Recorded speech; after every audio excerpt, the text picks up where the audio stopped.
আমরা এখন আছি বিডি কফি একাডেমিতে। আমার সাথে আছেন আশিক ইলাহি স্যার, যিনি হচ্ছে যে কর্ণধার বা ওনার বলতে পারি আমরা বিডি কফি একাডেমি। কফি নিয়ে কাজ করতে আজকে মোর দেন 20 ইয়ার। আরেকটা মজার বিষয় হচ্ছে যে আমরা বারিস্তা জগতের আমাদের এখন যে বিষয়টা দেখতেছি, আমরা হাটে ঘাটে মাঠে অনেক বারিস্তা একাডেমি দেখতেছি স্যার। বাট বিষয়টা হচ্ছে স্যার, একজন মানুষ কিভাবে কোয়ালিটিফুল একটা বারিস্তা একাডেমি খুঁজবে? Very good question. আসলে আমরা এই বিষয়টা নিয়ে বর্তমানে অনেক বেশি সন্দেহের মধ্যে থাকি যে আমি যার কাছে শিখবো সে আসলে যোগ্যতা সম্পন্ন তো, সে আসলে কি সে কাজটা পারে, আসলে কি তার কাছে গেলে আমরা রাইট ট্রেনিংটা পাবো। সোশ্যাল মিডিয়ার এই যুগে সঠিক মেন্টর খুঁজে পাওয়া আসলে সেটা যেন একরকম আপনি কুলুবনে মুক্তা খোঁজার মতো অনেকটা বিষয়।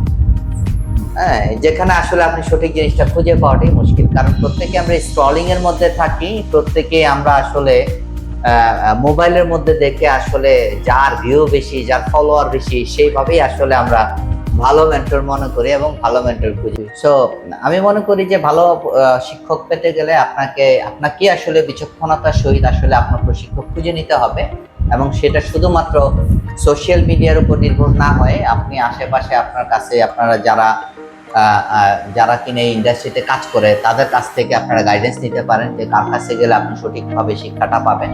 এবং ওভারঅল আমি বলবো যে আপনি যেখানেই যান না কেন চেষ্টা করেন প্রশিক্ষকের সাথে সরাসরি একটু কথা বলে, এবং তার ট্রেনিং সেন্টারটা কেমন, ইকুইপমেন্টস এর ফেসিলিটিস গুলা কেমন, এই প্রত্যেকটা জিনিস সরজমিনে ভিজিট করে তারপরে আপনি সিদ্ধান্ত নেবেন।